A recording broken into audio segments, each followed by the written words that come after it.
Now, are you ready to make a thin sliced roast beef sandwich? I tell you what, watch this one and you're going to find out how to do this wonderful roast beef sandwich and get it all done correct. This is a tasty, tasty sandwich. Hello, welcome back to Texas Cooking Today. On this episode of Texas Cooking Today, we're going to be preparing the roast beef sandwich. Now, I'm doing this because I love roast beef sandwiches. There's a fast food chain that makes a good one. I won't mention the name, but, well, we all know who they are.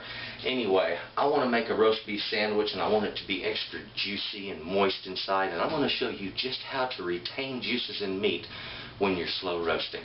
Okay, so come a little closer. Let me show you what we're going to do to make this happen, and get ready for good roast beef sandwiches.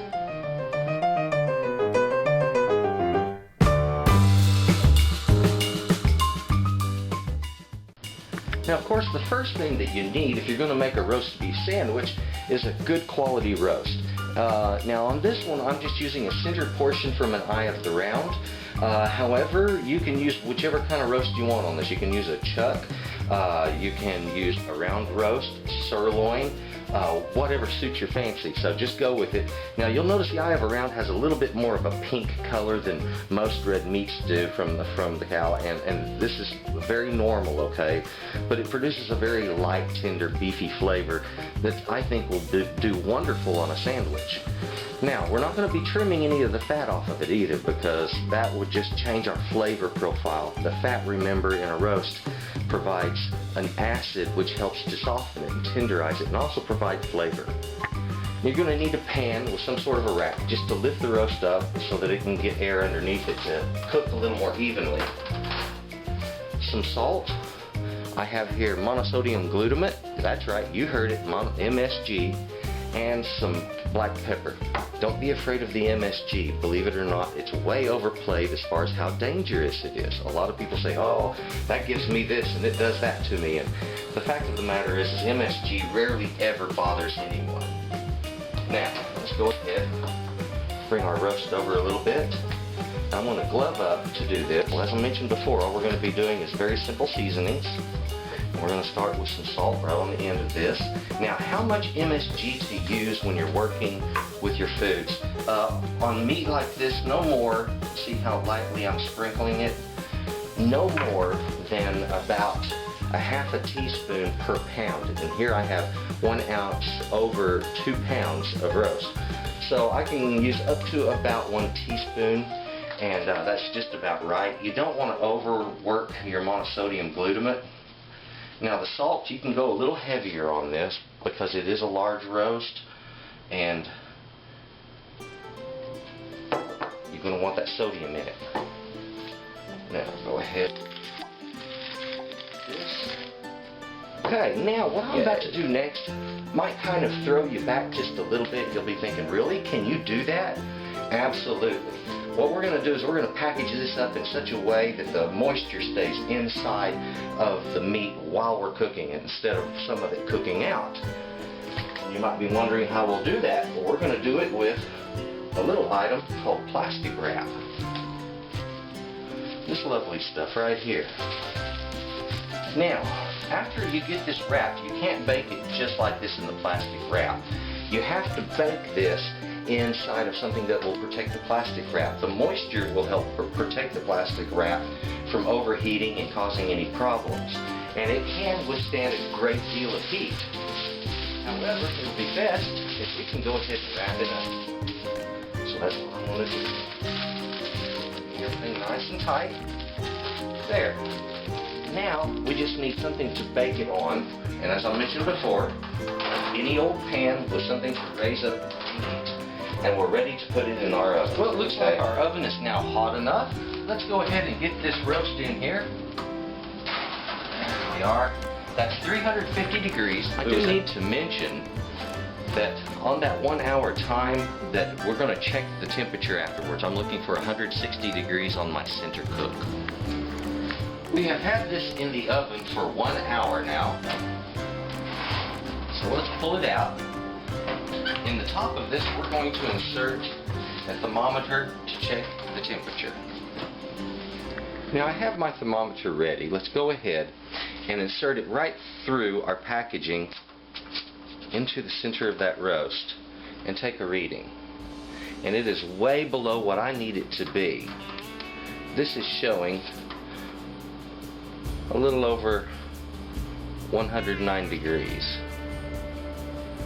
So it's going to be back in the oven for a little while longer, and we're going to get a little bubbling through that top hole now, but there's nothing that we could do to avoid that. It shouldn't be too much liquid though. I've had this in the oven for another 35 minutes. I'm making it an hour 35 now. Let's check through the same hole. We're really close. That's at 150 and climbing. So what I'm going to do is put this in the oven for 10 minutes, pull it out, and then just let it finish resting. Our total cook time on this was 1 hour 45 minutes. This is a 2-pound 1 ounce roast, and so that should give you some idea on your roast, whatever size it is, about how long it should be taking you. Alright, now I'm just going to let that set, and it needs to set for about 30 minutes, and that's just going to let it rest, allow the juices to pull back in from being pushed out towards the outer part of the roast. It'll finish its cooking, and it'll be much more stable for cutting. So 30 minutes. Even though it has been resting for 30 minutes, it doesn't mean it's cool. This roast is still blazing hot. Yours will be too, so expect that. Expect the liquids in it to be every bit as hot.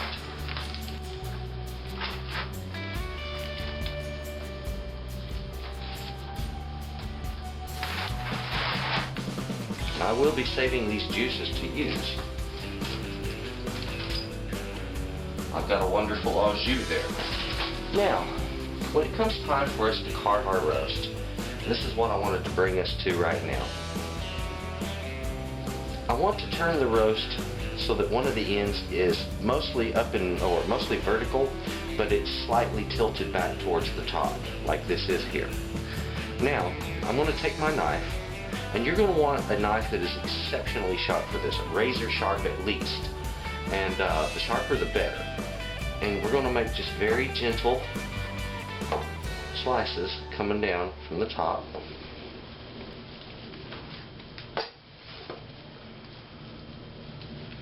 There we go. Have a bun ready. Fix it up with your beef. Oh my goodness, depending on whatever extras you want to put on this, and there's all kinds of things that you know that you like on sandwiches, go ahead and put it on there, and boom, you've got your roast beef sandwich. Let me do a little tucking here. Looks beautiful. There we go. Roast beef on a bun. Not much to that one, is there? A simple roast beef sandwich. Now, how you dress this is up to you. You can make yourself a cheddar cheese sauce. You can just put some lettuce and onions and tomato on it. You can fix this thing up however you want. It's up to you. It's your sandwich, right? Okay.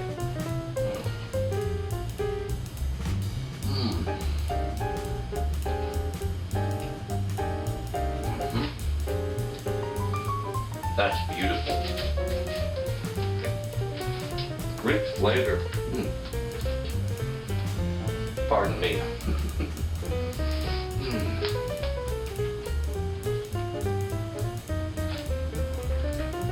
Definitely delicious. It's rich flavor from it. Beautiful sandwich. I hope you like yours. Thank you for watching Texas Cooking Today. And please subscribe. You have a good day. Thank you for watching Texas Cooking Today, the show where you can get great recipes and the best techniques are taught. Please subscribe to Texas Cooking Today, where you will always find something hot and ready to eat.